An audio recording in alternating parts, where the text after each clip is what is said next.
Hello friends, मैं रोशनी सिंह अपने परिवार माँ अन्नपूर्णा क्लासेस में आप सभी का हार्दिक स्वागत करती हूँ। कैसे हैं आप सभी फ्रेंड्स? तो आप सभी मस्त होंगे, ज़बरदस्त होंगे और इसी के साथ आपका अध्ययन जारी होगा, क्योंकि हमारा 20 अगस्त अब ज़्यादा दूर नहीं रहा है। तो सीटेट हमारा बहुत ही नज़दीक लगा हुआ है, 20 अगस्त हमारा। तो इसी के साथ आपकी पढ़ाई भी जोरों से चल रही होगी, जो कि उसी के संबंध में आज हम आपके लिए ईवीएस की क्लास लेकर के आई हूँ, जो हमारे 2021 में आए हुए क्वेश्चंस हैं। उन्हीं के वही आज सारे मैं क्वेश्चंस आपके समक्ष लेके आई हूँ, उनको मैं आज करवाऊंगी। आपकी जो भी PYQ क्वेश्चंस हैं वो सारे क्वेश्चंस लेके आई हूँ।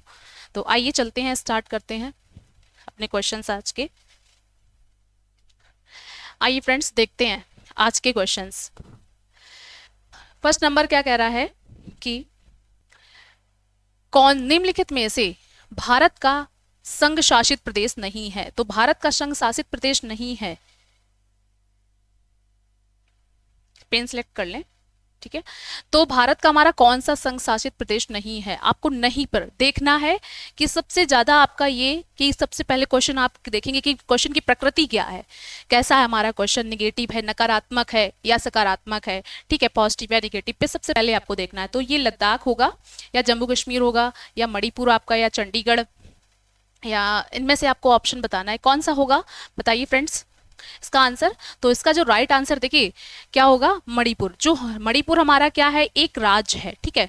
मणिपुर एक राज्य हमारा है, और बाकी सारे जो हमारे ये हैं ये सब हमारे क्या हैं, चंडीगढ़, जम्मू कश्मीर और आपका लद्दाख हो गया, ये सारे आपके यूनियन टेरिटरी हैं। क्या है, यूनियन टेरिटरी। तो जो हमारा ये है ये राज्य हो गया, ठीक है। तो आई होप कि ये क्वेश्चन आपको समझ में आया होगा, ठीक है। चलते हैं अगले क्वेश्चन की ओर, चलते हैं हम लोग। अगले क्वेश्चन हमारा फ्रेंड्स अब ज्यादा दूर नहीं है, तो आइए इसको रेज कर लेते हैं। तो क्वेश्चन अगला हमारा क्या कह रहा है, नेक्स्ट क्वेश्चन हमारा फ्रेंड्स देखिए क्या है कि निम्नलिखित में से कौन सा कच्चे तेल का, यानी कि कच्चे तेल का यानी पेट्रोलियम के उत्पादक हैं, कौन सा ऐसा राज्य जो आपके कच्चे तेल यानी पेट्रोलियम का उत्पादक हैं? तो फर्स्ट नंबर आपको बताना है कौन सा है। फर्स्ट नंबर बॉम्बे हाई, पश्चिम बंगाल, ठीक है, या असम ओडिशा होगा, या आपका गुजरात और तमिलनाडु होगा, या आपका कौन सा होगा, बिहार और बॉम्बे होगा। तो कौन सा होगा, बिहार और बॉम्बे होगा। कौन सा राइट आंसर क्या हो जाएगा आपका, थर्ड नंबर, यानी कि गुजरात और तमिलनाडु आपका क्या हो जाएगा, ये पेट्रोलियम के उत्पादक स्टेट है। कौन है, उत्पादक देश, सॉरी स्टेट है। तो ये हमारे राज्य हो गए, ठीक है। तो आइए चलते हैं नेक्स्ट क्वेश्चन पे। अगला क्वेश्चन हमारा क्या कह रहा है, इस क्वेश्चन का क्या है, ये हमारा अगला क्वेश्चन।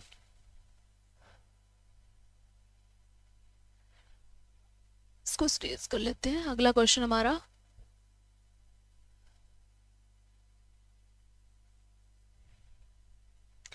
अगला क्वेश्चन हमारा कह रहा है कि हमारे देश का संविधान निम्नलिखित में से किसके नेतृत्व में बनाया गया था? तो जो हमारे देश का संविधान है वो किसके नेतृत्व में बनाया गया था, ये आपको बताना है। किसके नेतृत्व में, मोहनदास करमचंद गांधी जी के नेतृत्व में बनाया गया, या आपके सरदार वल्लभ भाई पटेल के नेतृत्व में बनाया गया, या डॉक्टर भीमराव अम्बेडकर के नेतृत्व में बनाया गया?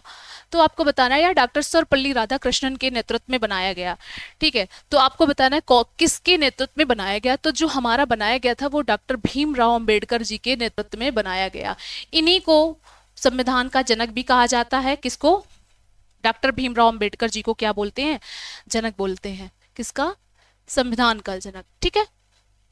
आप लोग कॉपी पेन लेकर के बैठिएगा, जो भी आपके की पॉइंट्स हो वो आप नोट डाउन करते चलिए एक कॉपी पर, ठीक है। जो आपके इस टाइम ज्यादा समय आपका नहीं रहा है, तो इसके लिए आप लोग क्या करेंगे, क्योंकि समय ज्यादा है नहीं, तो थोड़ा थोड़ा आप पढ़ लीजिए, समझ में आएगा। 20 अगस्त याद है ना सभी को, 20 अगस्त का पेपर है। आइए चलते हैं नेक्स्ट। नेक्स्ट क्वेश्चन हमारा कह रहा है कि 64 नंबर कि पौधों के किए जाने वाले नीचे दिए गए कार्यों पर विचार कीजिए। पौधों के कार्य क्या होंगे उस पे आपको विचार करना है। तो आप बताएंगे कौन सा, कि पौधों को सहारा देना ये पौधों का कोई कार्य है। ह्यूमस प्रदान करना मतलब गर्मी, ह्यूमस का मीन्स होता है गर्मी, ठीक है। तो ह्यूमस प्रदान करना या भोजन संचित करना या भंडारण करना, ठीक है, भोजन संचित करना या भंडारण करना एक ही बात हो गई। और पानी और क्या, खनिजों का को अवशोषित करना, ठीक है। जो वो लोग पानी और खनिज लेते वो क्या करते हैं, अवशोषित करते हैं। तो खनिज पानी जो अवशोषित करते हैं जिससे उनके प्रकाश संश्लेषण में, उनके भोजन बनाने की जो क्रिया है उसमें ये सहायक होते हैं खनिज लवण आपके।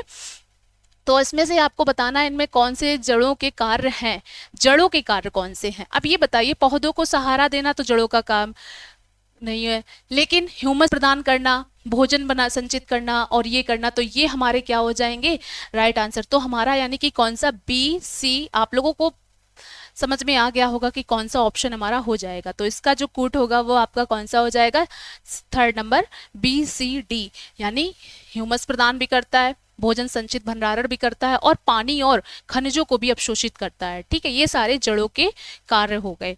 चलिए आइए नेक्स्ट क्वेश्चन की ओर चलते हैं।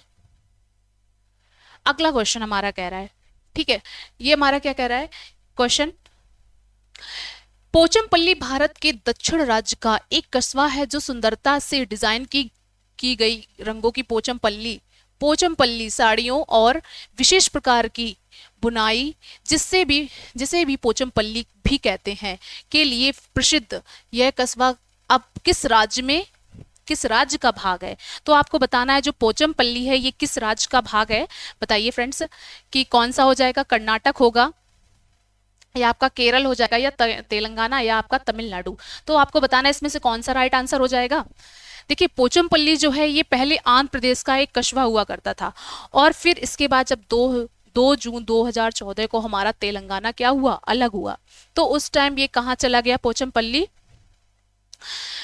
तेलंगाना में चला गया। किस जगह पर, तेलंगाना। तो इसका जो राइट आंसर हो जाएगा वो क्या हो जाएगा, तेलंगाना। तो जो पोचमपल्ली ये फेमस है, ये किसके लिए फेमस है, पोचमपल्ली साड़ियों के लिए और बुनाई के लिए, ये दो चीजों के लिए सबसे ज्यादा फेमस है, ठीक। तो चलिए आइए चलते हैं नेक्स्ट क्वेश्चन की ओर। अगला क्वेश्चन हमारा क्या कहता है, देखिए फ्रेंड्स, देखिए सबसे ज्यादा इस टाइम आपको लगाने की जरूरत है तो क्या है, सबसे ज्यादा आप प्रीवियस ईयर लगाइए क्वेश्चन, और ज्यादा से ज्यादा हो सके आप प्रैक्टिस सेट का यूज करिए। क्या यूज करेंगे, प्रैक्टिस सेट यूज करें, मॉक दें आप सबसे ज्यादा, और इससे बेहतर कुछ आपके लिए नहीं है। मॉक आप लगाएंगे, प्रैक्टिस सेट करेंगे, ठीक है, और जो भी आपके प्रीवियस ईयर क्वेश्चन हो गए उनको आप लोग लगाएंगे, ठीक है। तो आइए चलते हैं नेक्स्ट क्वेश्चन पे हमारे। निम्नलिखित में से खाद्य पदार्थों को के उस समूह को चुनिए जिसके प्रत्येक सदस्य में लौह तत्व प्रचुर मात्रा में होता है। तो आपको बताना है कि लौह तत्व का मतलब हो गया आयरन। जो भी ऐसे आपको विकल्प ऑप्शन देखने हैं जिसमें सबसे ज्यादा भरपूर मात्रा में, पर्याप्त मात्रा में आपका क्या हो, लौह तत्व हो, यानी कि आयरन वाली चीजें हो। तो जैसा फर्स्ट नंबर आपका गुड़, आंवला, टमाटर, ठीक है। सेकंड नंबर आंवला, पालक और गुड़। सबसे ज्यादा एक मैं बता दूं, जो भी आपके लौह तत्व होते हैं जिनमें सबसे ज्यादा होगा आयरन वाली चीजें, तो वो आपकी क्या क्या हो जाएंगी, ग्रीन लिफी, ठीक है, गुड़ हो जाएगा, ग्रीन लिफी, आंवला, ये सारी चीजें आपकी क्या होंगी, लौह तत्व से पर्याप्तता होगी इसके अंदर। तो थर्ड नंबर आंवला, बंद गोभी, टमाटर और बंद गोभी, आंवला, पालक, इसमें से आपको बताना है जो गुड़ होता है इसमें बहुत ज्यादा मात्रा में क्या होता है, आयरन होता है। तो इसका जो राइट आंसर होगा हम ढूंढेंगे आंवला, पालक। देखिए ये हमारा जो सेकंड नंबर होगा ये राइट आंसर हो जाएगा, क्या होगा, राइट आंसर। तो आंवला, गुड़ और पालक में क्या हो जाएगा, सबसे ज्यादा लौह तत्व होंगे प्रचुर मात्रा में। इसका आप भी सेवन किया करिए, तो इससे क्या होगा कि हमारा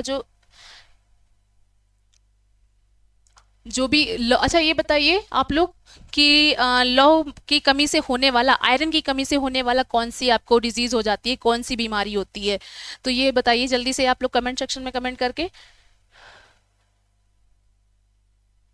हमारे कमेंट सेक्शन में आपको ये कमेंट करना है कि कौन सा रोग होता है लौह तत्व की कमी से, लौह तत्व की कमी से कौन सा रोग होता है। चलिए यही 67 यही क्वेश्चन नंबर है, मुझे लगा आगे निकल गया, कोई बात नहीं। अब आते हैं, तो निम्नलिखित में से पक्षियों का वह समूह चुनिए जिसका प्रत्येक सदस्य हमारी तुलना में 4 गुना, कितने गुना, 4 गुना अधिक दूरी की वस्तुओं को स्पष्ट रूप से देख सकता है। तो आपको ये सिलेक्ट करना है कि जो हमारी पक्षी हैं वो हमारी तुलना में, मनुष्य की तुलना में 4 गुना अधिक देख सकते हैं। तो कौन सा हो जाएगा, फाख्ता, कौवा, मोर। मोर तो ऐसा होता नहीं है कि 4 गुना अधिक आपको उसको दिखाई पड़े या मनुष्य से। सेकंड नंबर बाज, कबूतर, तोता, कौवा, चील, बुलबुल। और आपका कौन सा फोर्थ नंबर, बाज, चील और क्या हो जाएगा, गिद्ध। तो आपको बताना है इनमें से कौन सा होगा। तो आपके देखिए बाज, चील, गिद्ध ये सारे ऐसे पक्षी हैं जिनको मनुष्य से 4 गुना अधिक दिखाई पड़ता है। तो इसका जो राइट ऑप्शन होगा वो क्या हो जाएगा, fourth. Fourth is the right option. तो हमें क्या करना है, राइट ऑप्शन हमारा कौन सा, फोर्थ नंबर। चलिए आइए चलते हैं नेक्स्ट क्वेश्चन की ओर। नेक्स्ट क्वेश्चन हमारा क्या कहता है, कह रहा है कि नीचे दिए गए एक राज्य, यहाँ पे दिख रहा है आपको एक राज्य, थोड़ा सा नीचे कर लेते हैं दिखाई पड़ेगा आपको। नीचे दिए गए किस एक राज्य के ग्रामीण लोग अपने ढालू छत वाले लकड़ी के मकान मजबूत बांस के खंभों पर धरती से 3 से 3.5 मीटर की ऊंचाई पर बनाते हैं। तो ऐसा कौन सा राज्य है जो अपना मकान एक लकड़ी से बनाते हैं और कैसा बनाते हैं, ढालू बनाते हैं। किस तरीके का बनाएंगे, ढालू, यानी कि जो वर्षा का पानी आए वो ढाल बनकर नीचे निकल जाए। तो इसमें से कौन सा राज्य होगा, वो भी लकड़ी का घर बनाते हैं। तो कौन सा, राजस्थान होगा, लद्दाख, असम या उड़ीसा। तो आपको इसमें से ऑप्शन बताना है कौन सा होगा, बताइए कौन सा हो जाएगा, असम। जो इसका राइट आंसर होगा वो क्या होगा, असम हो जाएगा। ठीक, तो असम के जो लोग होते हैं क्या है कि वहां की जो बांस की लकड़ी के बनाते हैं और कितनी ऊंचाई पे बनाते हैं, 3 से 3.5 मीटर की ऊंचाई पे अपना घर बनाते हैं असम के लोग। आइए चलते हैं क्वेश्चन, अगला क्वेश्चन हमारा नेक्स्ट क्वेश्चन। वैसे असम में बांस की खेती भी, बांस होते हैं सबसे ज्यादा, तो हम लोग आइडिया से लगा सकते हैं कि हाँ असम का ही आंसर हो जाएगा। चलिए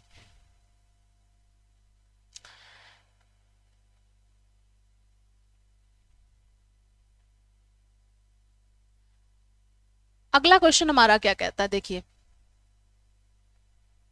अगला क्वेश्चन हमारा, भारत के मानचित्र में से, भारत के मानचित्र में से दिल्ली की स्थिति के सापेक्ष, दिल्ली की स्थिति के सापेक्ष आपको क्वेश्चन की प्रकृति पे जानना है, देखना है कि क्या बोल रहा है।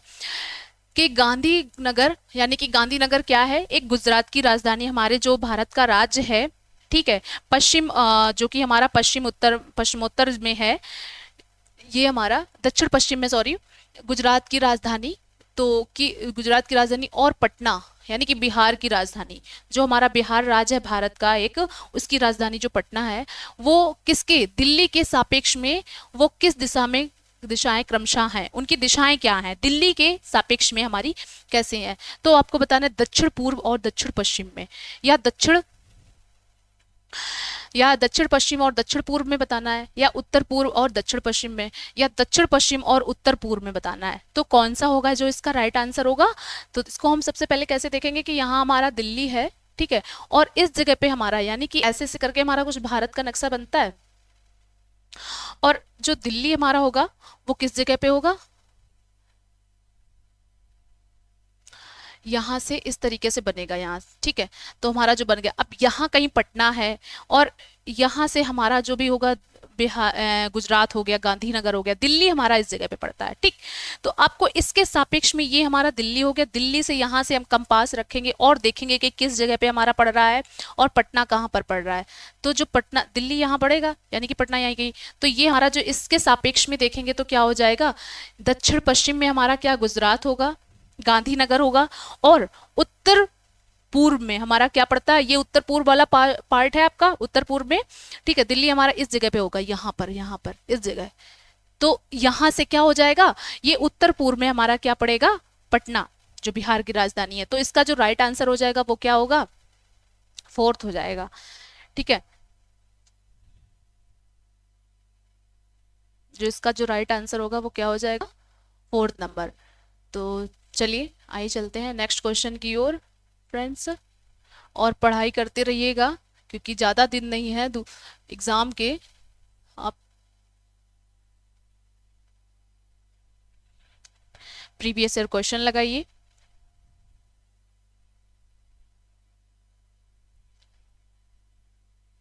ठीक है, दिख रहा है क्वेश्चन? ओके, आइए 70 नंबर क्वेश्चन, यानी कि निम्नलिखित में से किसने मटर के पौधों के साथ प्रयोग किए और यह पाया कि मटर के पौधों में कुछ ऐसा लक्षण, मतलब मटर के पौधों में कुछ ऐसे लक्षण होते हैं जो जोड़ियों में पाए जाते हैं, और जैसे चिकने या खुदरे, लंबे या बौने पौधे भी पाए जाते हैं। ठीक है, पौधे पीले या हरे भी आदि होते हैं। तो ये आपको पता करना है कि ये इस बारे में जो खोज की थी ये किसने की थी। तो आपको ऑप्शन है फर्स्ट नंबर ये doctor M S Swaminathan, Gregor John Mendel ने की थी, या third number George Mestral, fourth number आपका हो जाएगा चार्ल्स डार्विन ने। तो आपको आंसर बताना है कौन सा होगा। तो इस बारे में जो जिन्होंने खोज की इस बारे में कि पौधे कैसे जोड़ियों में होते हैं या बौने हो जाते हैं, तो इस बारे में खोज की थी ग्रोगर जॉन मेंडल ने की थी। ठीक है, सबसे पहले इन्होंने मटर के पौधे पे किया था। आइए चलते हैं नेक्स्ट क्वेश्चन हमारा। अगला क्वेश्चन हमारा क्या कह रहा है कि निम्नलिखित में से एनसीएफ 2005, एनसीएफ 2005 हमारा क्या कहता है के अनुसार ईवीएस पाठ्यक्रम में सुझाए गए 6 विषयों में से एक है। कौन सा होगा आप बताइए। एनसीएफ 2005 हमारा क्या कहता है, देखिए, पदार्थ पर या प्रकृति संसाधन पर या चीजें जो हम बनाते हैं, पदार्थ पर, प्रकृति संसाधन पर, चीजें जो हम बनाते हैं और करते हैं। ठीक है, ये आपको बताना है। तो कौन सा चीजें कैसे काम करती हैं और चीजें कैसे काम करती हैं। तो देखिए एनसीएफ 2005 है, ये क्या बताता है, ये यही कहता है कि बच्चे करके सीखें। तो बच्चे यानी कि करेंगे तभी तो सीखेंगे। तो हमारा इसका जो राइट आंसर होगा वो क्या होगा कि चीजें जो हम बनाते हैं यानी कि क्रियाशील होना चाहिए, बच्चे एक्टिव हो, ठीक, उस मोड पे, और करते रहें। ठीक है, यानी कि पहले चीजों को हम बनाते हैं और करते हैं। तो इसका जो राइट आंसर होगा क्या होगा, यही हमारा एक क्रियाशील है। तो ये जो हमारा थर्ड नंबर होगा ये क्या हो जाएगा, इसका राइट आंसर हो जाएगा। आइए चलते हैं नेक्स्ट क्वेश्चन पे। अगला क्वेश्चन हमारा क्या कह रहा है कि रेज कर लेते हैं, इसको साफ कर लेते हैं। वैसे भी चलिए आइए, इसको भी हटाना है तो रह गया। ओके, 72 नंबर, उपाख्यान अभिलेखों में क्या नहीं दर्ज कराना चाहिए। अब देखिए उपाख्यान यानी कि बच्चे का जो हम इससे हम समझ लेंगे। देखिए कुछ वर्ड ऐसे होते हैं जो हमारे जो ऐसे कुछ वर्ड होते हैं जो हिंदी में हमारे थोड़े ज़्यादा टफ होते हैं, नहीं समझ पाते, तो उसको हम इंग्लिश के वर्ड से देख लेते हैं कि कौन सा हमारा इसका हो जाएगा। तो इसलिए हम दोनों बाइलिंगुअल लेकर के आपके लिए लाए हैं आज। ठीक है, आइए देखते हैं कि नंबर फर्स्ट आपका कह रहा है कि मुख्य रूप से समस्याग्रस्त स्थितियों की पहचान कराना, या निर्णय निर्णय वाले कथनों को लिखना, या मजबूत और कमजोर की पहचान कराना। तो और बच्चे की रुचियों और संबंधों आदि की पहचान कराना। तो हमको इसमें क्या देखना है, ए सी डी कौन सा हो जाएगा। ए सबसे पहले मुख्य रूप से समस्याग्रस्त स्थितियों की पहचान करना। हम देखेंगे कि बच्चों को प्रॉब्लम क्या है, किस समस्या में है, तो उनकी हम लोग क्या देखेंगे, देखें। फिर निर्णय वाले कथनों को लिखना, क्या निर्णय निकला, लास्ट में हमारा कंक्लूजन क्या निकला, तो हम लोग क्या देखेंगे, making statement of the judgement, last निर्णय वाले कथनों को देखना। या फिर हमारा क्या आ जाएगा, मजबूतियों और कमजोरियों की पहचान करना। बच्चे का देखेंगे कि बच्चा किस में क्या प्रॉब्लम आ रही है, क्या नहीं आ रही है, बच्चों को देखना है। तो ये हमारा क्या हो जाएगा, और बच्चे की रुचियों और संबंधों आदि की पहचान कराना, रुचियों के बारे में। तो ये हमारा जो होगा ए बी सी डी, क्या होगा इसका आंसर, जो ए बी सी डी। चलिए आइए नेक्स्ट क्वेश्चन पे चलते हैं। अगला क्वेश्चन हमारा क्या कह रहा है, देखिए इसको थोड़ा सा नीचे कर लें, इंग्लिश में दिख रहा है ठीक। ओके,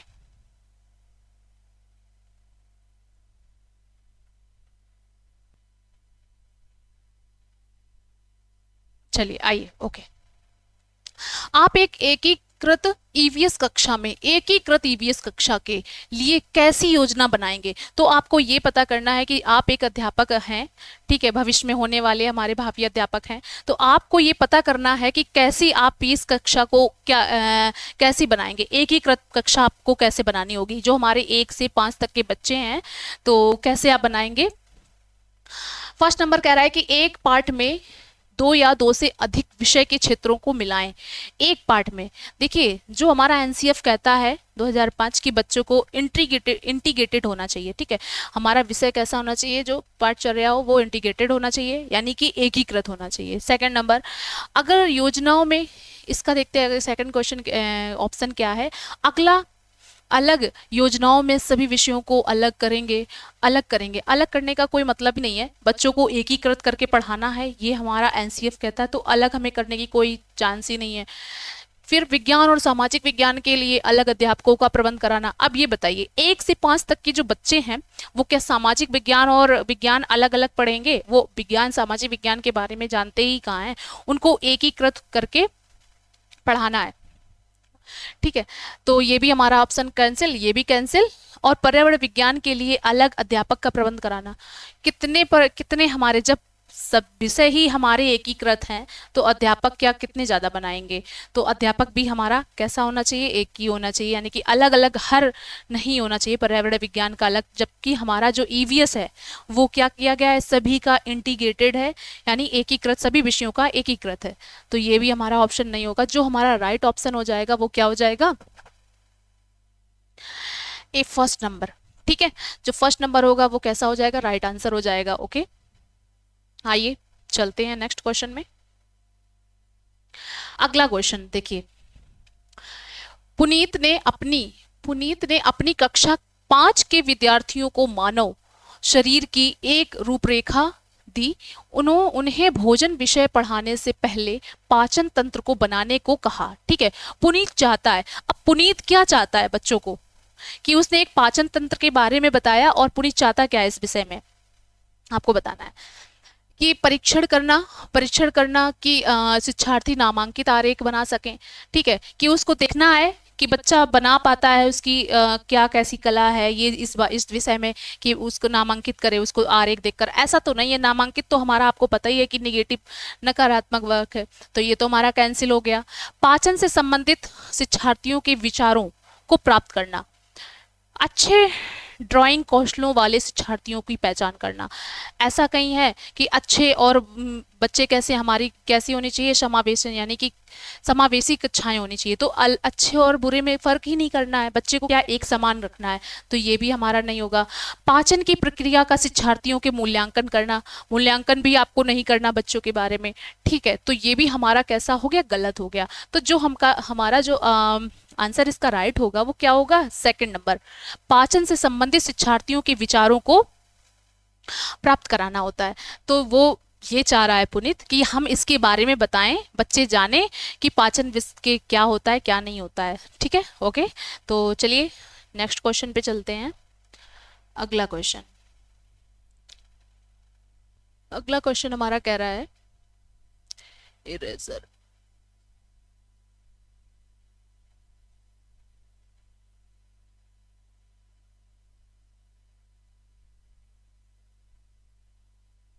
ओके, निम्नलिखित में से क्या रचनात्मक आकलन के संबंधों में सही नहीं है। अब आपको सही नहीं है ये देखना है, वर्ड नकारात्मक वर्ड, आपको सेंटेंस चुनना है।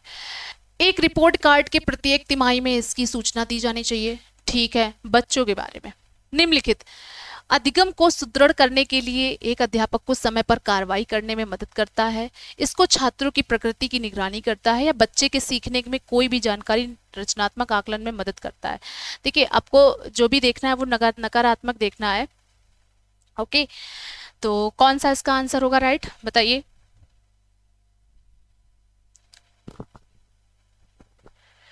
रिपोर्ट कार्ड के प्रत्येक तिमाही में इसकी सूचना दी जानी चाहिए। हर तिमाही में क्या हमें देना चाहिए, बताइए। बच्चों का आकलन मतलब हर तिमाही में, ऐसा तो नहीं है, तो क्या हो जाएगा, यही हमारा जो होगा, यही हमारा क्या राइट आंसर हो जाएगा। आगे आगे कोई ऑप्शन हमें देखने की जरूरत ही नहीं है, क्योंकि फर्स्ट ही में निकल आया है, तो आंसर हमारा क्या हो जाएगा, फर्स्ट नंबर। चलिए आइए नेक्स्ट क्वेश्चन पे चलते हैं। ओके, अब देखिए अगला क्वेश्चन हमारा, अगला क्वेश्चन हमारा क्या कह रहा है कि स्मिता अपने शिक्षार्थियों को कार्य से संबंधित लैंगिक विषमता यानी कि आपका जो जेंडर स्टेरियोटाइप, जेंडर डिसपैरिटी जो होता है, इसको देखते हैं। तो इसके बारे में जेंडर डिसपैरिटी एंड द स्टेरियोटाइप्स, आपको ये देखना है। तो हम क्या करेंगे, देखेंगे कि रूढ़िवादी विषमता, ठीक है, और क्या क्या देखेंगे, स्टेरियोटाइप्स यानी कि रूढ़िवादी के छवियों के प्रति संवेदनशील करना चाहती है। स्मिता को निम्नलिखित में से अपनी कक्षा में क्या करना चाहिए? ऐसा कौन सा एग्जाम्पल हो आपको इसमें जो वो लैंगिक विषमता को और स्टेरियोटाइप जो भी आपकी रूढ़िवादी है उसको वो सभी को समान कर सके, यानी कि उसका एक एग्जाम्पल दे सके कि हमारे समाज में जो स्त्री और पुरुष हैं उनका स्थान क्या है, बराबर होना चाहिए। ठीक है, तो आइए चलते हैं। फर्स्ट नंबर, रूढ़िवादी मॉडलों को छात्रों को प्रस्तुत करें, यानी कि रूढ़िवादी मॉडलों को छात्रों, ये तो है नहीं, विभिन्न प्रकार के कार्यों के फ्लैश कार्ड दिखाएं। फ्लैश कार्ड दिखाने से क्या होगा? केवल लड़कों से प्रतिदिन कक्षा को साफ करने को कहें। अब केवल वर्ड तो हमारा वैसे भी नकारात्मक है। अब बॉयज से हम कक्षा को साफ कराने से क्या हमारा रूढ़िवादी ये खत्म हो जाएगा कि स्त्री और पुरुष में जो समानता है वो विषमता से बाहर आ पाए? ऐसा तो नहीं होगा। तो हमें एक एग्जाम्पल क्या है, एक छात्र की माँ को कक्षा में आमंत्रित करें जो ऑटो चालक हैं। अब ये बताइए, एक छात्र है, उसकी माँ को बुलाया और वो क्या है, एक ऑटो चालक है। तो ये बताइए, ऑटो चालक तो वैसे आपने पुरुष को ही देखा होगा, ठीक है, तो जो भी ऑटो ड्राइवर होगा वो एक पुरुष ही होगा।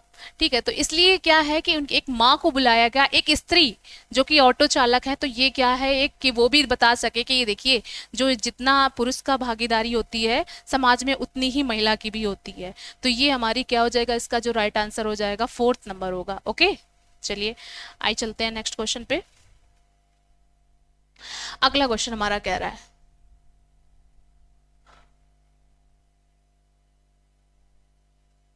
ठीक है, दिख रहा है, ओके, चलिए। 77 क्वेश्चन नंबर, कक्षा 5 के समय आमतौर पर अपना दिया हुआ कक्षा कार्य नहीं करते हैं, मुद्दे को हल करने पर सबसे अच्छा उपाय हो सकता है। अब आपको बताना है कि कौन सा सबसे अच्छा हल हो सकता है। नंबर फर्स्ट, उसकी कठिनाई पर पता लगाना और उसके अनुसार कक्षा कार्य को समायोजित करने के लिए उससे बात करें। ठीक है। सेकंड नंबर, किसी दूसरे बच्चे को उसी कक्षा के कार्य को पूरा कराने में मदद करें। ऐसा तो नहीं है कि नहीं आया उस बच्चे को तो दूसरे से करवा दें, तो बच्चा सीखेगा कैसे? तो क्या करेंगे? थर्ड नंबर, माता पिता से बात करें और उन्हें सलाह दें। अब माता पिता से बात करें, उन्हें सलाह दें। फोर्थ नंबर, उस वैकल्पिक और आसान गृहकार दें। उसे एक वैकल्पिक और आसान गृहकार करने से बच्चा कुछ नया सीख पाएगा? नहीं सीखेगा ना। तो हमें इसके लिए क्या करना चाहिए, बच्चे के बारे में यानी कि उसकी कठिनाई का पता लगाएं, उससे ये बात करें, बात करके पूछें कि उसको कहाँ प्रॉब्लम आ रही है, क्या समस्या है। तो उसकी कठिनाई का पता लगाने और उसके अनुसार कक्षा कार्य को समायोजित करने के लिए उससे बात करें। तो जो हमारा राइट आंसर होगा वो कौन सा हो जाएगा? फर्स्ट नंबर हमारा राइट आंसर होगा। चलिए, तो इसको ये समझ में आपको, आई होप कि सभी को समझ में आ रहा होगा। आइए चलते हैं हमारे अगले क्वेश्चन की ओर।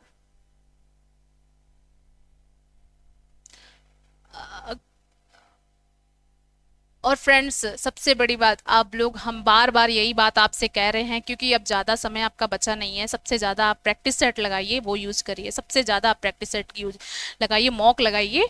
ठीक है, देखिए हमारे कितने आते हैं आपके क्वेश्चन, आप उसको देखिए। अब हमारा क्या कह रहा है कि मुस्कान ने परिवहन में डीजल वाहनों का प्रयोग निषिद्ध होना चाहिए। यानी कि मुस्कान का कहना है कि जो उपयोगी निषिद्ध डीजल परिवहन है, उपयोग निषिद्ध होना चाहिए विषय पर एक वाद विवाद का आयोजन किया। ठीक है, एक वाद विवाद का आयोजन किया। अब क्या है, जो डीजल व्हीकल्स है, फिर मुस्कान के द्वारा इस विषय पर कक्षा में वाद विवाद के आयोजन का क्या उद्देश्य है। तो आपको बताना है कि इस पे क्या उद्देश्य है। तो फर्स्ट नंबर है, वह पूरी तरीके से परिवहन में डीजल वाहनों पर प्रतिबंध लगाने की आवश्यकता पर छात्र को संवेदनशील बनाना चाहती है, या यह छात्र के विचारों को जानने और उन्हें सही करने में मदद करेगा। वह आधुनिक वाहनों के उपयोग के लाभों पर छात्रों को संवेदनशील बनाना चाहती है। नहीं, वह इस मुद्दे पर छात्रों को कई दृष्टिकोण सराहना कराना मदद करती है। तो आप लोग बताइएगा इसका आंसर।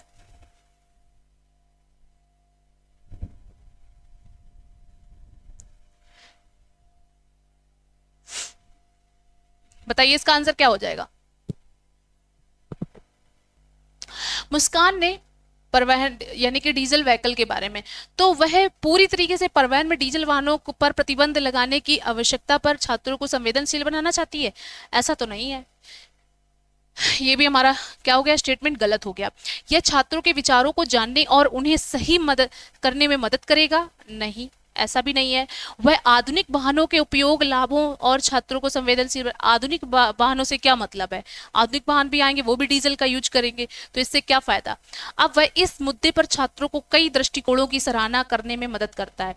कई दृष्टिकोणों से बताएगा, तो हमारा जो इसका राइट आंसर हो जाएगा वो कौन सा होगा, फोर्थ नंबर हमारा राइट आंसर हो जाएगा। चलिए आइए नेक्स्ट क्वेश्चन पे चलते हैं। तो ये क्वेश्चन हमारा जो था, इसका आंसर समझ में आया, जो फोर्थ नंबर है। अगला क्वेश्चन हमारा कह रहा है, देखिए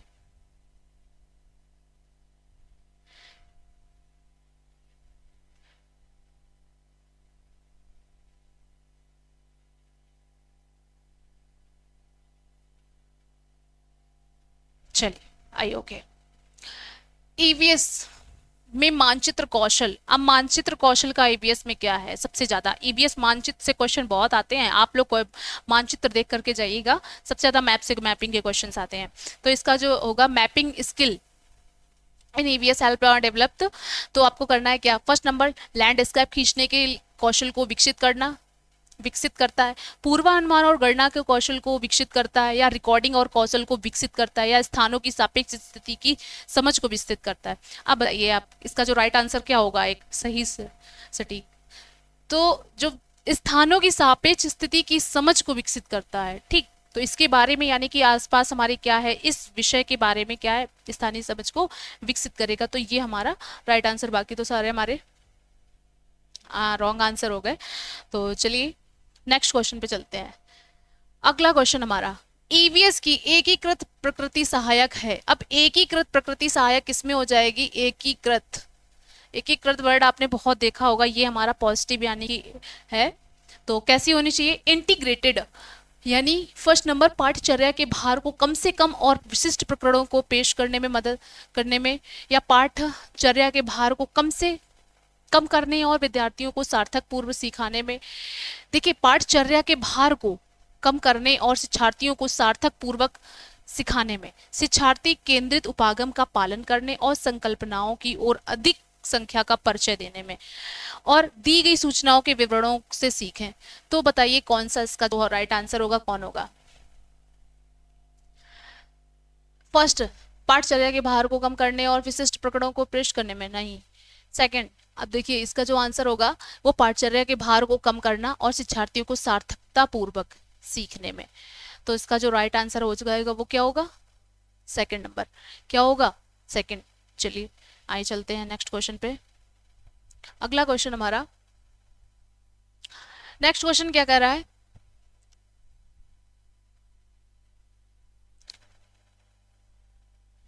अगला क्वेश्चन, ओके। निम्नलिखित में से क्या ईवीएस में आकलन का एक व्यापक संकेत नहीं है। तो आपको इसमें बताना है कौन सा नहीं है, सहयोग, या न्याय के प्रति सरोकार, समानता के प्रति सरोकार, या आपका अवधारणा मानचित्र हो जाएगा। तो कौन सा संकेत व्यापक संकेत नहीं है, समानता के प्रति सहयोग, न्याय के प्रति सरोकार, तो कौन सा हो जाएगा इसका आंसर, नहीं, निगेटिव वर्ड लेना है, न्याय के प्रति सरोकार, समानता के प्रति सरोकार नहीं होगा, थर्ड नंबर, सॉरी, ये हमारा आंसर हो जाएगा।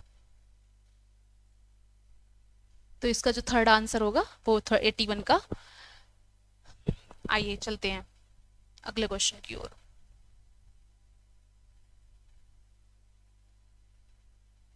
82 नंबर। अब हम लोग देखते हैं, रेस करते पहले इसको।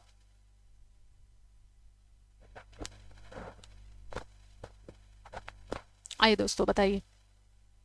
82, कुछ हजार साल पहले भारत में तालाबों के निर्माण के अल बरूनी के अवलोकन के कक्षा 5 की ईवीएस पाठ्य पुस्तक में एक अनुच्छेद है, जिसमें इस अनुच्छेद को शामिल करने का क्या उद्देश्य है। मतलब इसके बारे में जानना है कि हमें, देखो क्या उद्देश्य है। ये इतिहास के स्रोतों की पहचान करने में शिक्षार्थियों की मदद करेगा। बिल्कुल सही बात है, बोली।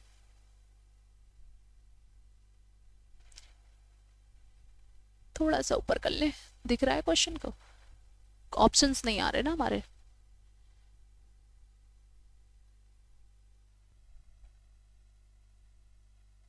ठीक है, अब आ जाएगा। ओके, फर्स्ट नंबर, इतिहास के स्रोतों की पहचान करने या शिक्षार्थियों की मदद करना, या शिक्षार्थियों को उनके अनेक अवलोकनों की रिकॉर्डिंग में सुधार करने में मदद करता है। यह रिकॉर्डिंग करने का मतलब तो कोई बनता नहीं है, क्या उसमें सुधार करने का कोई मतलब बनता है? बच्चा सीखे तो उससे, ठीक है, उस विषय पे हमें टॉपिक पे बात करनी है। ये शिक्षार्थियों को कुछ हजार साल पहले भारत में मौजूद तकनीकी की सराहना करने में मदद करता है। हम जानेंगे कि कुछ हजार साल पहले हमारे भारत में क्या हुआ, हमारे क्षेत्र में। तो वो डी नंबर, यह है शिक्षार्थी, तो ये हमारा सही था। ठीक है, इसका रिकॉर्डिंग करने का कोई मतलब नहीं है। और इसके बारे में तकनीकी, मौजूद तकनीकी के बारे में कुछ हजार साल पहले की सराहना करना, 1000 साल पहले की सराहना करना। या डी नंबर, यह शिक्षार्थियों को इतिहास में साक्ष्य भूमिका की सराहना करता है, साक्ष्य की भूमिका को सराहना करता है। तो जो हमारे राइट ऑप्शन हो जाएंगे इसमें कौन कौन सा होगा? A C D। तो जो हमारा सेकंड आंसर हो जाएगा वो क्या हो जाएगा? राइट आंसर होगा। आइए चलते हैं नेक्स्ट क्वेश्चन पे। अगला क्वेश्चन हमारा, आइए अगले क्वेश्चन में, दिख रहा है सभी को? ठीक, 83 नंबर। अपनी कक्षा में 50 से अधिक छात्रों के साथ वाणी उन्हें एक ऐसी गतिविधि में जोड़ना चाहती है, ठीक है, जिसमें सीखने को बढ़ाने के लिए अधिकतम संख्या में इंद्रियां शामिल हो। निम्नलिखित में से कौन सा क्रियाकलाप उपरोक्त कार्य के लिए ठीक होगा? तो फर्स्ट नंबर, कौशलों के प्रदर्शन के लिए समुदाय या संदर्भ व्यक्तियों को आमंत्रित करना, या समूह चर्चा को प्रोत्साहित करना, या उचित एवी साधन के लिए स्मार्ट कक्षा का उपयोग करना, या नजदीक के स्थान के लिए क्षेत्र भ्रमण आयोजन कराना। तो सबसे ज्यादा बच्चा जब कहीं जाएगा, घूमेगा, तो उसके बारे में बच्चा कुछ ज्यादा नॉलेज होगी, ज्यादा ज्ञान अर्जित करेगा। ठीक, तो इसका जो विषय, इसका जो सही आंसर हो जाएगा वो होगा कि नजदीक के स्थान, क्षेत्र भ्रमण। सबसे की पॉइंट आपका क्या है? क्षेत्र भ्रमण करना। ठीक, तो इसका जो राइट आंसर होगा वो 4 होगा, बाकी तो ये सारे आपके रॉन्ग है, ये सटीक आंसर है। ठीक है, तो चलते हैं अगले क्वेश्चन की ओर।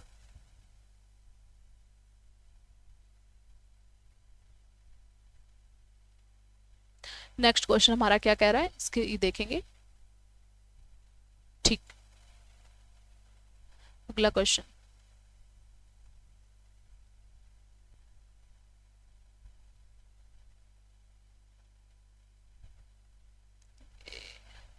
चलिए आइए मित्रों चलते हैं।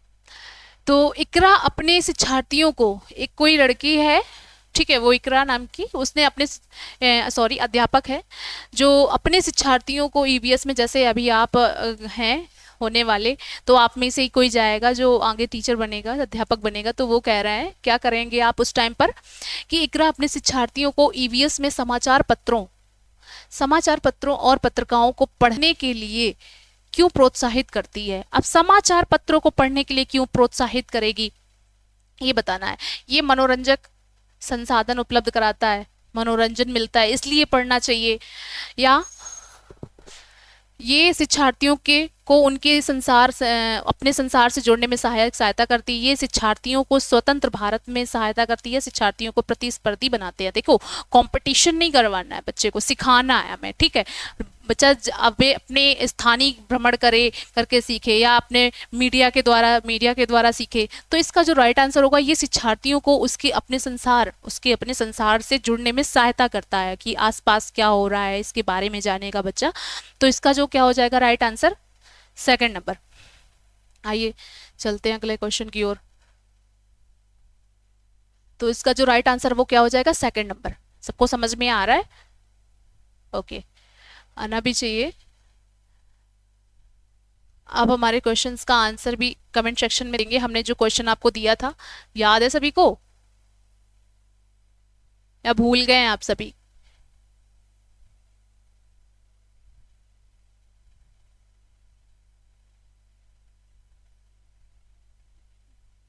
साफ हो जाओ, क्या हो गया है? ये भी नाराज हो रहा है? नहीं चलेगा, आ जाइए। क्वेश्चन हमारा अगला कह रहा है, पर्यावरण अध्ययन में प्रश्न करने को एक युक्ति के रूप में उपयोग किया जाना चाहिए। अब बताना आपको किसकी युक्ति के रूप में उपयोग करना चाहिए। अनुशासन को बनाए रखने के लिए, अनुशासन बच्चों के लिए, डिसिप्लिन तो वर्ड होने नहीं चाहिए, बच्चे सीखेंगे कैसे अनुशासन में, डरे सहमे रहेंगे। ध्यान खींचने के लिए नहीं, ये भी नहीं होगा, ये भी हमारा नहीं होगा। नियम के पालन को बढ़ावा देने के लिए नहीं। कक्षा कक्ष में जिज्ञासा को बढ़ाने के लिए, बच्चा सीखने आता है, बच्चा यहाँ डरा समय रहेगा तो कैसे सीखेगा? तो सीखने के लिए हमें क्या होना चाहिए, कक्षा में जिज्ञासा को बढ़ाने के लिए होता है। तो कौन सा आंसर होगा हमारा, फोर्थ नंबर। ओके, तो जो फोर्थ नंबर होगा वो हमारा कैसा हो जाएगा, राइट आंसर होगा।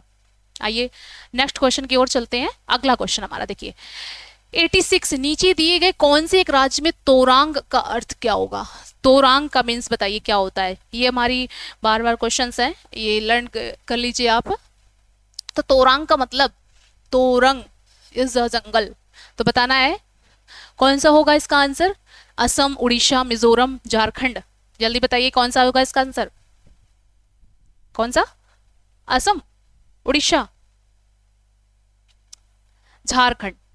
कौन सा? Fourth number. तो इसका जो राइट आंसर है वो क्या हो जाएगा, झारखंड। यानी कि झारखंड में क्या बोला जाता है, तोरांग को, जंगल को तोरांग बोला जाता है झारखंड में, ये लैंग्वेज। ठीक है,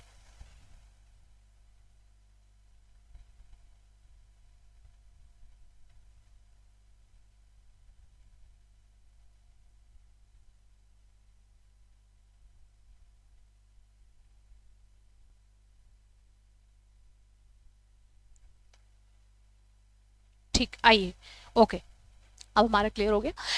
आपका घर, देखिए ये डायरेक्शन वाले क्वेश्चंस बहुत पूछे जाते हैं, इनको आप जरूर देख लीजिएगा। एक बढ़िया से तरीके से मैं बताऊंगी और आप इनको देखिए किस तरीके से मैंने बताया है।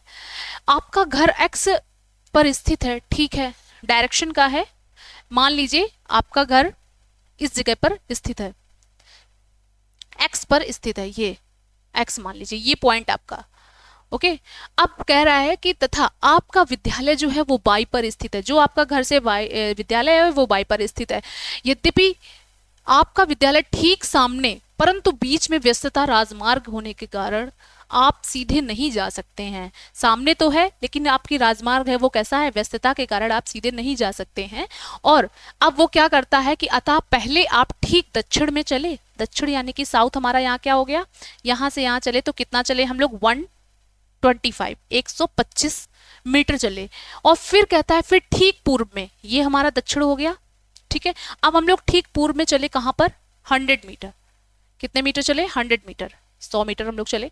देन और अंत में आप ठीक उत्तर में 125 मीटर उत्तर में गए। अब ठीक, ये हमारी लेंथ जितनी है उतनी तो लेंथ हमारी ये वाली है, तो ये भी हमारी 125 हो गई यहां से। अब अंत में आप ठीक उत्तर में 125 मीटर दूरी वाई पर अपने विद्यालय पहुंचे। वाई हमारा यहाँ पहुंच गया, हम यानी कि विद्यालय पहुंच गए। अब कह रहा है कि वाई पर अपने विद्यालय पहुंचते हैं और वाई पर विद्यालय के सापेक्ष एक्स पर आपका घर कहाँ स्थित है। यानी कि वाई के सापेक्ष आपको देखना है कि कहाँ पर आपका एक्स है। तो सब उसी जगह हम लोग कंपास रख लेंगे और देखेंगे कि हमारा किस जगह पर है। तो ये देखिए किस जगह पे हमारा, ठीक किस जगह पे, और जितनी लेंथ आपकी ये है डिस्टेंस, वही लेंथ आप जो डिस्टेंस होगी वो यहाँ पे, ये 100 मीटर है तो ये भी तो हमारी 100 मीटर ही होगी। तो यहाँ से ये किस डायरेक्शन में जा रहा है, पश्चिम में, किस, वेस्ट में। तो हमारा इसका जो राइट आंसर हो जाएगा वो क्या हो जाएगा, थोड़ा सा ऊपर कर लें इसको, दिखेगा, ठीक पश्चिम में। तो जो हमारा इसका जो राइट आंसर हो जाएगा वो कहाँ गया, ठीक पश्चिम में गया।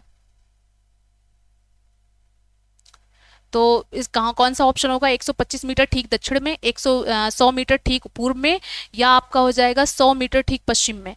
तो ये हमारा क्या हो जाएगा? राइट आंसर हो जाएगा 100 मीटर ठीक पश्चिम में हो जाएगा इसका आंसर। आइए चलते हैं अगले क्वेश्चन की ओर।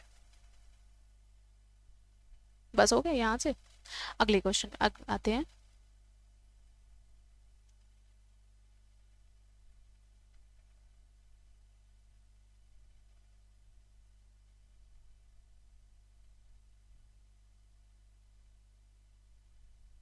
चलिए अब ये देखिए, ये हमारा कौन सा समय और दूरी का है ये क्वेश्चंस, इसको ध्यान से देखना है किस तरीके से लगाया है मैंने।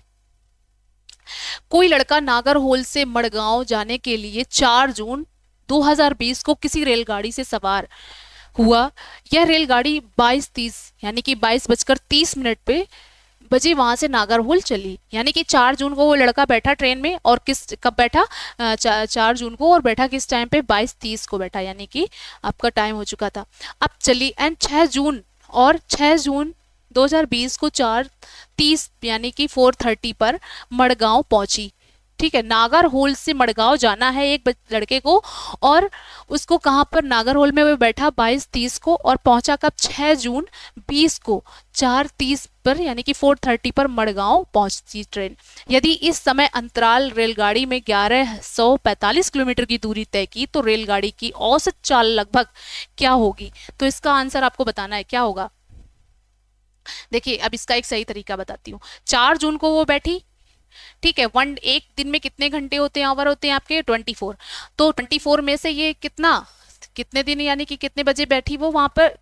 22:30 पर, यानी कि 24 आवर से हम इसको क्या करेंगे? सेपरेट कर देंगे, घटा देंगे, तो क्या आंसर हमारा निकलेगा? यानी यहाँ तो 0 0 हो गया, यानी कि जब हम 1 घंटे में हमारा कितना होता है? 1 hour is equal to 60 minute. तो 1 मिनट हमारा इधर आएगा, तो यहाँ हमारा 60 हो गया।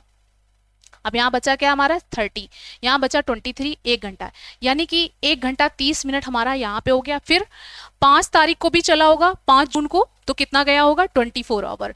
तो ये हमारा कितना हो गया? 24 घंटे। ये तो पूरा हो गया। ठीक, अब फिर कह रहा है कि 6 जून को वो 4:30 पर मड़गांव पहुंच गई। अब 6 जून को वो 4:30 मॉर्निंग में पहुंचा होगा, ठीक है, तो 4 घंटे 30 मिनट और ऐड कर देते हैं। आंसर क्या हो गया? 4 घंटे 30 मिनट। तो ये हमारा जो ऐड होकर के आएगा तो कितना हो जाएगा? ये हमारा 60 मिनट हो गया। फिर ये 4.9, और ये कितना हो गया? 9, और ये 2, 29। और ये बताइए 60 मिनट ये पूरा, तो यानी कि ये 30 मिनट आपका हो गया। ठीक है, जो आपका टाइम आया वो कितना आ गया? 30 ओवर, 30 ओवर आ गया। अब होता क्या? औसत एवरेज हम लोग स्पीड निकालेंगे, औसत चाल पूछा गया, तो average speed is equal to क्या हो जाएगा? D/T। तो इसका जो आंसर आपका निकल के आएगा वो 11/44 दिख रहा है। मैं लगा रही हूँ, इधर लगा दे रही हूँ कि 44 अपॉन में 30। ठीक, इसको जब हम लोग करके लाएंगे तो 38 पॉइंट समथिंग आपका 66, जो भी 1.66 आएगा, लेकिन 0.5 अप्रोक्सीमेट हमारा, क्योंकि डेसिमल के बाद में अप्रोक्सीमेट हम लोग मान लेते हैं। तो इसका जो राइट आंसर हो जाएगा वो क्या हो जाएगा? यानी इसमें देखिए कौन सा 38.5 किलोमीटर आपका पर आवर आ जाएगा। तो इसका जो राइट आंसर होगा वो क्या हो जाएगा? देखिए लगाने का यही एक तरीका है, और ये सबसे शॉर्ट मेथड है, लगा लीजिएगा इसको। आइए, इसमें आपको प्रॉब्लम होनी नहीं चाहिए। अगर कोई भी समस्या आ रही हो तो आप हमारे कमेंट सेक्शन में कमेंट करके बता भी सकते हैं कि हमको ये नहीं आया, तो हम आपको वो रिवीजन क्लास ले करके आएंगे। क्वेश्चन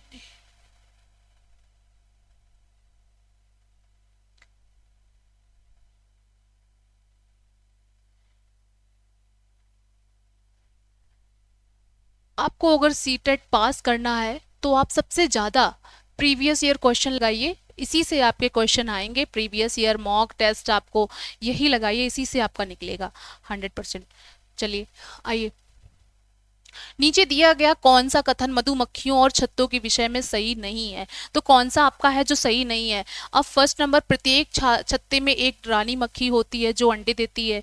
सेकंड नंबर, नर मक्खियों का, देखिए सबसे बड़ी बात है कि जो मधुमक्खियों का छत्ता बनता है वो सिर्फ नर मक्खियों से नहीं, नारी मक्खियों से बनता है। यानी कि जो उसकी हेड होती है वो कौन होती है, रानी मक्खी। कौन होती है, रानी मक्खी होती है। और कुछ ही आपके नर मक्खी होते हैं, ज्यादा नहीं होते हैं, उनकी अहम भूमिका नहीं होती है। सबसे ज्यादा अहम भूमिका किसकी होती है, नर मक्खियों, नारी मक्खियों की होती है। तो इसमें जो भी आप खुद ही अब इसका गैस कर चुके होंगे, ऑप्शन निकालते हैं कि नर मक्खियों के छत्तों के लिए अत्यंत महत्वपूर्ण है, ऐसा तो नहीं होता है। मैंने अभी आपको जस्ट बताया, इसमें इनका ज्यादा अहम रोल नहीं होता है, थोड़ा बहुत होता है, ज्यादा नहीं, तो कुछ ही होता है। तो ये भी, ये हमारा ऑप्शन कैंसिल आउट हो गया। अब पूछा कौन सा गया, नहीं, तो हमारा यही निकल आया। और पढ़ लेते हैं, ऑप्शन सारे पढ़ लेते हैं, क्योंकि छत्ते में बहुत सारी काम करने वाली मधुमक्खियां होती हैं, बिल्कुल ठीक है। और फिर 4th नंबर, छत्ते में केवल कुछ नर मक्खियां होती हैं। अब देखिए ये आंसर आ गया, कुछ नर मक्खियां होती, तो इसका जो राइट ऑप्शन हो जाएगा वो कौन सा होगा, ये वाला। बाकी वैसे क्योंकि गलत पूछा गया है तो ये हमारा राइट ऑप्शन हो जाएगा। इनको प्रेस कर दें, ठीक है। तो ये हमारा जो राइट ऑप्शन होगा वो क्या हो जाएगा, 2nd नंबर, क्योंकि नहीं पूछा गया है। आइए चलते हैं हम अगले क्वेश्चन। ये हमारे क्वेश्चन का इस पीडीएफ को, ये हमारी जो है इसका हमारा अंतिम क्वेश्चन है जिसको आपको बताना है, इस अंतिम क्वेश्चन। और ये सभी सिलेक्टेड क्वेश्चन आए हुए आपका 2021 का पेपर है जो मैं करवा रही हूँ आपसे। मैं बार बार यही बोल रही हूँ कि इस क्वेश्चन को आप जरूर लगाएं, ठीक। आइए चलते हैं। आज हम मिर्ची के बिना भोजन की कल्पना भी नहीं कर सकते हैं। लोगों को मिर्ची वाला भोजन बहुत ज़्यादा पसंद होता है ना, तो क्या है कि आज हम लोग मिर्ची का भोजन की कल्पना भी नहीं कर सकते मिर्ची के बिना। और इससे व्यापारी हमारे देश में लाए थे, और इसे क्या, व्यापारी हमारे देश में लाए थे। ये जो मिर्ची है ना, हमारे इंडियन का नहीं है, हमारे भारतीय नहीं है। तो ये कहाँ की है आपको बताना है, अफगानिस्तान, इंग्लैंड या दक्षिण अमेरिका से, दक्षिण अफ्रीका से, बताइए। ये क्वेश्चन आप हमारा कमेंट सेक्शन में कमेंट करके बताएंगे कि इसका आंसर क्या होगा। चलिए अच्छा बता ही देती हूँ, इसका जो राइट आंसर होगा वो क्या हो जाएगा, दक्षिण अमेरिका, ठीक है। ये दक्षिण, जो मिर्ची आपकी हरी मिर्ची है, ये कहाँ से आई थी, दक्षिण अमेरिका से आई हुई थी। तो आइए, इसका जो राइट आंसर हो गया वो कौन सा, 3rd नंबर। ओके चलिए, तो आज की ये जो हम ईवीएस की सीरीज लेके आए थे 2021 के, आई होप की सभी को समझ में आया होगा। तो चलिए फिर मिलते हैं नेक्स्ट वीडियो में, आपकी कुछ ऐसे ही नई सीरीज लेकर के जो प्रीवियस ईयर क्वेश्चन आपके आएंगे, ठीक है। अभी 20 तारीख आपके एग्जाम आने वाले हैं, बहुत ज़्यादा दिन नहीं है, 7 दिन बचे हुए हैं अब आपके। तो ज़्यादा से ज़्यादा आप समय अपना मॉक टेस्ट में दें, सबसे ज़्यादा मॉक टेस्ट लगाइए, हमारी यही आपसे मैं आपको सजेस्ट कर सकती हूँ, ठीक है। करना आपको है, हम तो सिर्फ आपको राह दिखाएंगे। तो तब तक के लिए जय हिंद।